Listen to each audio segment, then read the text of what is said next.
Septembre, l'heure de la rentrée des classes. Pour ce nouveau numéro du Journal de la Défense, nous avons suivi cet été de jeunes élèves officiers de l'armée de l'air et de l'armée de terre dans leurs dernières étapes de formation. Pour eux, pas de cartable ni d'encrier, mais de la pratique sur le terrain afin de parfaire leur application et se former pleinement au métier. Nous irons d'abord à Avord, à l'école d'aviation de transport, où le lieutenant Benoît Poncet nous fera partager son quotidien. Puis direction les camps de manœuvre de la Champagne, où nous avons suivi un exercice grandeur nature qui met fin à l'année de spécialisation des élèves officiers de l'armée de terre.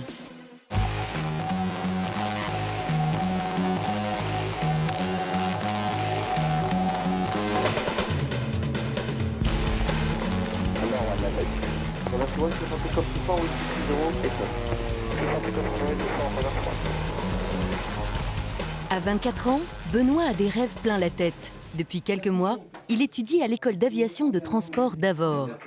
Concentration, rigueur et surtout motivation sont de mise. C'est la dernière ligne droite pour ce futur pilote de l'armée de l'air. Alors pilote, c'est un petit peu un rêve de gosse. Depuis que je suis tout petit, je voulais faire ça. Et petit à petit, je me suis rendu compte que le côté militaire du métier m'intéressait plus par rapport au métier de pilote de ligne, par exemple. Donc je me suis orienté là-dedans à l'issue de mon bac S. Et je regrette absolument pas, ça correspond tout à fait à ce que je recherchais. Après avoir connu un petit peu l'armée au travers de l'école de l'air, les différentes missions des pilotes de chasse et des pilotes de transport, c'est la diversité des missions et la particularité des missions du transport aérien militaire qui m'ont orienté plutôt dans le transport que dans la chasse. Navigation, vol aux instruments, maniabilité avion. Pendant 10 mois, les élèves apprennent tous les rudiments du travail de transporteur. Une fois qu'on est installé aux commandes, là où je suis actuellement, donc déjà on règle notre siège, on a des actions à faire avant le décollage et on vérifie en particulier qu'on a bien l'électricité qui arrive dans les appareils et les vibrations du manche en cas de décrochage. On vérifie tout un tas d'appareils dans l'avion. Toutes ces vérifications se déroulent sous l'œil vigilant d'un instructeur qui veille au bon déroulement du vol. En début de formation, l'instructeur accompagne beaucoup le pilote puisqu'il a tout à découvrir. Donc on guide et au fur et à mesure que l'élève progresse, on lui laisse de plus en plus de latitude, de plus en plus d'initiative. Il est inévitable qu'un élève fasse certaines fautes sécu, plus que de sanctionner l'erreur. C'est à nous aussi, instructeurs, de leur montrer comment ils sont arrivés à l'erreur. Malgré tous les moments de stress, de pression et de concentration, on essaie de se ménager, oui, quelques secondes, au moins quelques secondes dans chaque vol pour prendre le temps de se poser et de profiter du moment et de se dire que oui, ça y est, on est en l'air, on est en chemin pour réussir ce pourquoi on est rentré dans l'armée de l'air.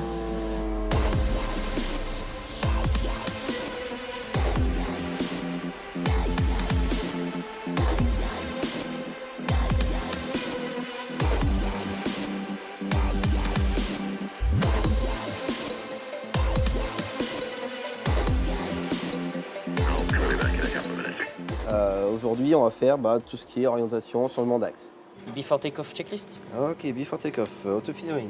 En complément des vols d'instruction, les élèves s'exercent régulièrement sur simulateur et renforcent ainsi leur capacité à faire face à tout type de situation. On ne retrouve pas les sensations de vol, mais ils permettent de s'entraîner aux procédures, donc de faire la partie technique de manière beaucoup plus poussée et réaliste sur certains aspects, notamment au niveau des pannes. Performance de l'avion, vérification du carburant, météo, autant de paramètres à prendre en compte avant chaque exercice. 2 heures minimum de préparation, durant lesquelles l'élève n'a pas le droit à l'erreur. Condition indispensable pour devenir pilote, la bonne maîtrise de l'anglais. Dans notre formation, l'anglais est important puisque toutes les communications radiotéléphoniques, n'importe où dans le monde, sont toutes en anglais. Donc on a une formation spécifique pour nous apprendre à utiliser la phraséologie liée à l'aéronautique, donc en particulier entre les pilotes et les contrôleurs. Tango Whiskey Alpha 809er, reaching flight level 170 equals further climb. La sécurité est l'affaire de tous, elle ne se négocie pas. Donc j'attends de vous du sérieux tant que vous êtes sur le pas de tir. Et première série, je vous invite à aller vers le stand. Ici, on fait une séance de tir on en fait une par an en fait. On tire quelques chargeurs afin de maintenir nos compétences, puisque dans le métier, même si on est pilote, on peut être amené à se servir des armes dans toute situation. Donc on doit maintenir nos compétences de combattant. Et ces séances de tir font partie de ces compétences-là. C'est plutôt un plaisir pour nous le tir, ça nous change un petit peu, ça nous sort du cadre de l'école de transport. Donc c'est plutôt un bon moment pour nous. Tout à l'heure, elles étaient toutes là en fait. Ça va, je suis content quand même. Le travail de pilote de transport, c'est un travail d'équipage, donc on est toujours à travailler les uns avec les autres, on est toujours plus ou moins à avoir des activités entre nous, ce qui nous permet d'avoir une ambiance plutôt sympathique pour travailler et de pouvoir compter toujours les uns sur les autres.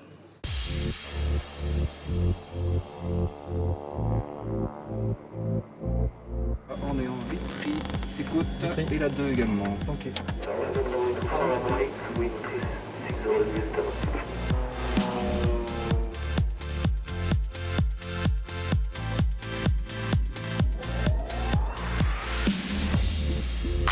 Remain at your altitude. Unknown traffic at your 2 o'clock.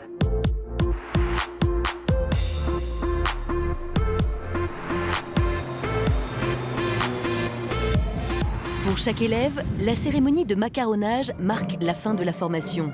Dans quelques mois, Benoît recevra à son tour son brevet de pilote et pourra ainsi rejoindre sa future unité. Je remets l'insigne de pilote de transport de l'armée de l'air. Pour nous, le macaronnage, mine de rien, en tant qu'officier de carrière, ça représente le brevet de pilote de transport militaire, 7 ans après le bac. Donc ce n'est pas terminé, mais ça représente en tout cas une grosse marche et un certain aboutissement pour la formation. Oui. Or, ces jeunes pilotes, vu la durée de leur carrière, ce seront les pilotes de la génération A400M MRTT, donc les avions modernes, avec la fin des flottes type C160, C130.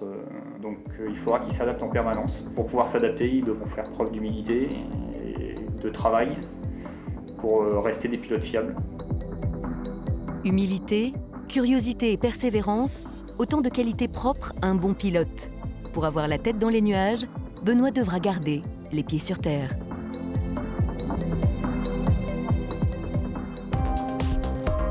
Quittons Avord et ses pilotes pour rejoindre l'Est de la France, où chaque année, en juin, toutes les écoles d'application de l'armée de terre se retrouvent pour un dernier exercice de mise en situation.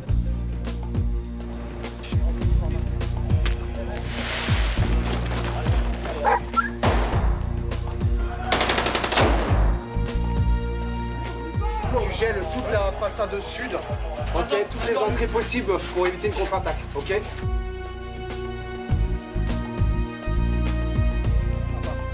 Après plusieurs années de formation militaire, les jeunes lieutenants de l'armée de terre partent en école d'application.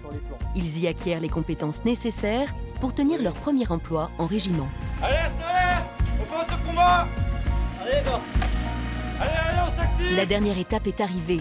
Pendant 3 semaines, ils se sont rendus dans les camps de manœuvre de Champagne pour tester une dernière fois leurs aptitudes opérationnelles. Ce camp interne des divisions d'application, qu'on appelle SIADA également, pour simplifier, c'est l'exercice de synthèse de tous ces lieutenants. Donc chaque école d'armes organise et conduit un exercice. Tous ont déjà eu l'occasion dans leur dernière année de formation de spécialisation, de travailler avec des unités partenaires. Mais là, il y a un certain nombre de moyens qui sont mis en place et qui leur permettent vraiment de mettre en pratique tout ce qu'ils ont appris au cours de l'année. Au SIADA, c'est vraiment l'occasion de toucher du doigt et de vraiment comprendre l'importance d'avoir ce dialogue entre les différentes armes. Parce que comme on passe en situation de chef, on est vraiment confronté à la réalité. Par exemple, en combat urbain, on voit vraiment l'importance d'une bonne coopération entre l'infanterie et la cavalerie, aussi avec les armes d'appui, comme l'artillerie, comme le génie. Comme les métiers sont différents, un chef de l'infanterie ne connaîtra pas, par exemple, les capacités d'un peloton blindé. D'où l'importance d'avoir ce dialogue pour que tout se complète et forme un dispositif vraiment cohérent. C'est l'Astran qui fournit l'appui. Oui. Okay. Vous avez besoin d'un appui. L'appui, l'élément qui est dans ce bâtiment, il ne peut pas vous le fournir. Donc ça, il faut le rendre compte. Pour la plupart des lieutenants, ce dernier exercice est l'occasion de découvrir plus en détail les savoir-faire des autres armes de l'armée de terre. On échange énormément sur ce que eux pensent de la latte, ce que nous on pense des hommes au sol. Parce que par exemple, hier on a bien vu quand j'étais avec l'infanterie que les gazelles venaient pour les appuyer, ils ne comprenaient pas forcément les manœuvres des gazelles, ils ne comprenaient pas forcément comment ils fonctionnaient. Nous ça permet de leur expliquer, ça permet de leur ouvrir un peu l'esprit parfois et vice-versa pour nous, pour les troupes au sol. C'est une des premières fois où moi personnellement j'avais l'occasion de mettre en œuvre tous ces moyens interarmes, enfin de les voir manœuvrer. Et on apprend pas mal de choses sur des armes qu'on n'a quasiment jamais côtoyées jusque-là.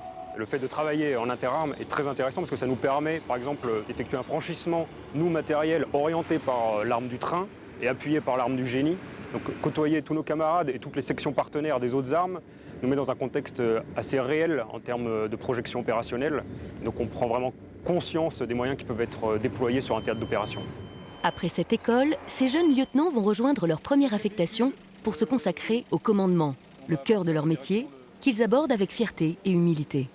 À partir de l'année prochaine, j'aurai un peloton ravitaillement. Et là, ce sera vraiment de la gestion humaine, dans le sens gérer la carrière de mes subordonnés, gérer leur mission, leur formation, mais également être opérationnel, c'est-à-dire continuer à s'entraîner pour pouvoir partir en opération extérieure et pouvoir être projetable le plus vite possible. L'entrée en régiment, c'est en fait la véritable application. Et on l'attend tous. Je crois qu'après 4 ans de formation, on a tous envie d'entrer dans la plénitude du commandement et de rejoindre nos unités. On va être propulsé dans la vraie vie, bien différente de la vie en école.